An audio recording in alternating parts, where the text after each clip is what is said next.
was 80.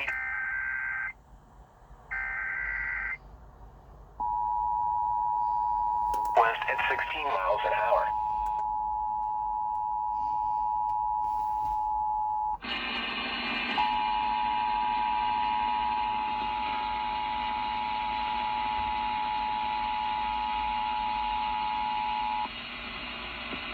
This is a test of the National Emergency Alert System.